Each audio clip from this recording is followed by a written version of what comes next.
ఎండల గురించి చెప్పే కొద్దీ జనానికి ఎరుకైతేనే ఉన్నది కదా అని అనిపించింది. కానీ చెప్పక తప్పలేదు. అసలు సూర్యుడు మామూలుగా కూడా కాదు, జనం మీద ఏదో పగబట్టినట్టే చేస్తాడు కదా. ఆరిపోయే దీపానికి వెలుతురు ఎక్కువ అన్నట్టు ఇక వానాకాలం వచ్చేయాలకు పోతా పోతా ప్రతాపం చూయించే పోతా అన్నట్టు చేస్తాడు. ఎండతోని ఎట్లుంటుందో ఎరికేనా అసలు?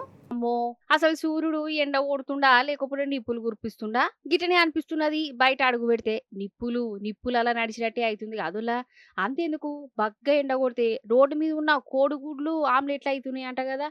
గుడ్లు కాదు, ఆగో కార్లు కార్లు కూడా కాలిపోతున్నాయట.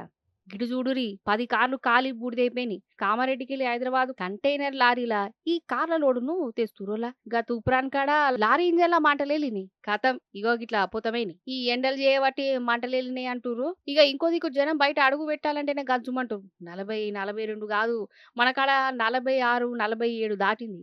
47 అంటే మాటలా అసలు? బయటికి వెళ్తాడా మనిషి అనేటోడు గా ఎండల.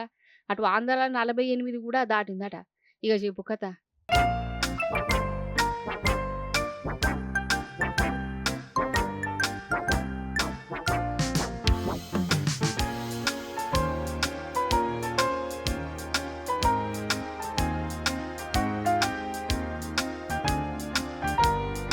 ఇంకో 4 వదులు ఎండలకి ఇట్లనే చంపుతాయని అంటుర్రోళ్ళ. వానకాలం మబ్బులు జల్దీనే అత్తాయి కదా ఈ తాపానే అనుకుంటుంటే, ఈ సూర్యుడేమో ఇగో గిట్ల కోపం చూయిత్తుండు.